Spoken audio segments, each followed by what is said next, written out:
Our time and location, creating and implementation intention is a strategy you can use. Kaicenat is a living, breathing nightmare that Friedrich Nietzsche spent his entire life trying to warn humanity about. When you gaze long into an abyss, the abyss also gazes into you. Some people see Kai as lucky, a wildly successful, ambitious, self-improving. Others say he's performative, a try-hard, even copying Kanye's whole aura.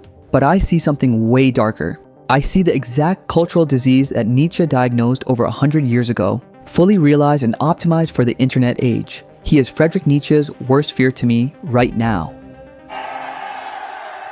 Tonight, charges filed against a social media star for allegedly sparking a massive riot in Manhattan's Union Square, leading to 65 arrests and multiple injuries. You have to pull up. 2 days before the incident, he posted online that he was going to be holding a giveaway. We gonna ask y'all random questions, bro. If you get it right, boom, you get a PS5, just like that.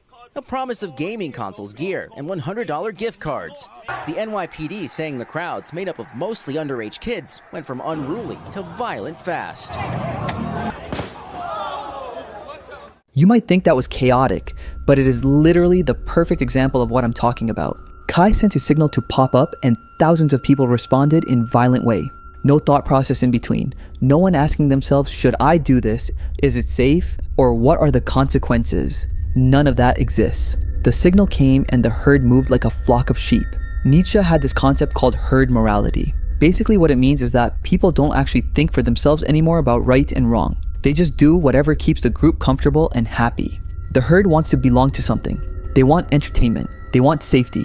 And they'll throw away any principle they claim to have if it gets in the way of those things. So when Kai says pop out, the herd doesn't think. They just move. Because thinking means individual responsibility, and the herd doesn't want that weight. They want someone to follow, someone who makes them feel part of something bigger. And Kai is perfect for this because he represents pure spectacle and chaos. Just entertainment in its rawest form. And Mafiathon 3 is where you see this at full scale. We are here! W to the chat, W to the... Wait, can y'all talk? Chat, we are officially in Mafiathon 3. Round of applause. Mafiathon 3 ran for an entire month, and millions of people actually rearranged their days just to watch this one guy existing on camera. And the wild part is most of them could not even explain why they cared that much. What's odd is that most of the time nothing special was even happening. Kai wasn't working toward a big ending or some final payoff. He was just there, doing regular stuff like talking, reacting, and living his life on camera. He was just begging for subs most of the time. With another 100.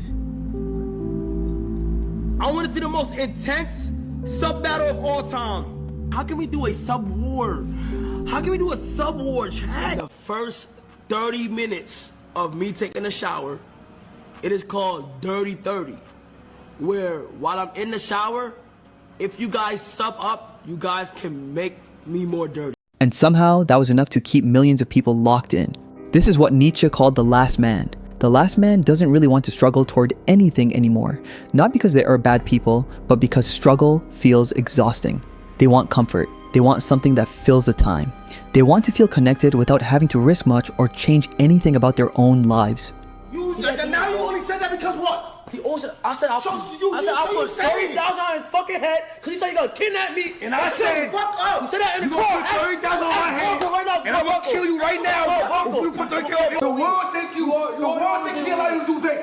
You go my man blessing. What you talking about, nigga? I don't allow him to bake. How about this? To the Diddy part, I'm the new Diddy. What? Yo, motherfucking new Diddy, nigga. Let me know. Hell yeah, I'm the new Diddy without all the... No. Bro, now I'm not talking. And content like this fits perfectly into that mindset. It gives you noise, energy, and a sense of being part of something without asking you to change anything about your own life. You just stay there and let that degenerated stuff keep going. And Mafiathon 3 is basically a 30-day machine built for exactly that. I'm not saying Kai is the last man. I'm saying he's the thing that makes the last man feel like they're actually doing something with their life. He's the machine. But here's the thing about this machine. It doesn't just keep you entertained, it asks for stuff back. Just like Kai begging for money and subs from his 10-year-old fan base. And after all that, he did something nobody expected. I feel like sometimes people need to self-reflect and take a step back from the broad perspective of what their life has been. I believe that there is more to this world that is much greater than myself. Basically, he went to Italy and he quit overthinking to work on his clothing company. That is why I quit. People were genuinely angry about it. Like, if you truly quit something, you don't need to make a big production out of it. The internet cooked him completely. Performative final boss. Skip to the end and it's just a clickbait ad for his new clothing brand. And then right after all that noise, Kai does something interesting. For the past few weeks, I have been uploading videos to my secret channel this entire time. And if you guys want to see what have been going on, click the top link in the description. It's called Kai's Mind. What a surprise. He already had a secret channel this whole time. And it's pretty cool that he already uploaded 85 videos of him trying to improve himself. Spontaneous. How do I pronounce that? Honestly, the reason why I started reading was because I didn't like the way I spoke.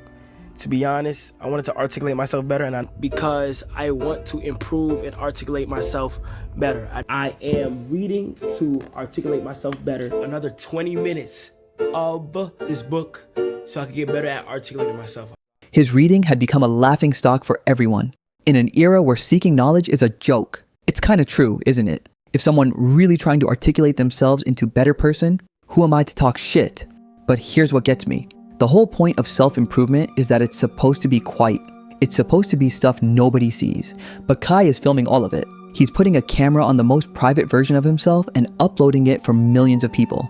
This is what Nietzsche described as the costume. It basically means people look like they're becoming better versions of themselves on the outside, but nothing underneath is actually changing. This MF never finished a book in his life. Remember LeBron trying to convince everyone he read books? Must be something with the Nike contract.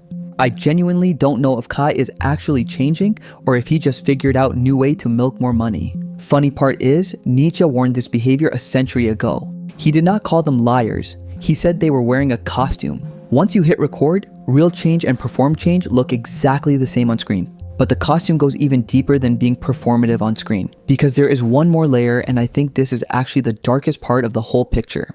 Cenat announced his new clothing brand Vivet before building the schools in Africa. The foundation raised $1.2 million. Mafiathon 2 funds raised that we did was $976,000. And yeah, we need a total investment of $5 million to get us through the first day of class. Like that's like to get to. Kai raised over $1 million for a school in Nigeria. That's real. The project is still going. They said it takes at least 2 years to finish, but right around the same time that school is being built, he also launches his own clothing brand. And by itself, that doesn't sound like a huge deal. People can do more than one thing at the same time, right? But there's this idea that goes way back in psychology called moral licensing. What that basically means is that when you do one big, visible, good thing, your brain starts using that as proof that you're a good person. And once you have that proof, everything else you do after gets a free pass. This is where it connects back to the costume, because Nietzsche wasn't just warning about people faking self-improvement. He was warning about people who use real good deeds as a costume. You built a school, so launching a brand feels fine now. You donated, so making money off your name doesn't look like greed anymore. The one good thing becomes the shield that covers everything else. So here's where all of this lands. A guy who died in 1900 basically wrote the blueprint for all of this before any of it existed. Look, I don't hate Kai. I don't even watch his streams. He's probably one of the biggest streamers out there right now. But that's exactly why this matters. Because what Nietzsche was warning us about wasn't just about one person. It was about what happens when millions of people stop thinking for themselves. When they trade real growth for the performance of it. When they let spectacle replace purpose. Kai isn't the problem. He is the symptom. The real question is, are you part of the herd that just moves when the signal comes? Or are you actually thinking about what you are consuming and why? Let me know what you think in the comments. And before we wrap things up, make sure to subscribe to the channel.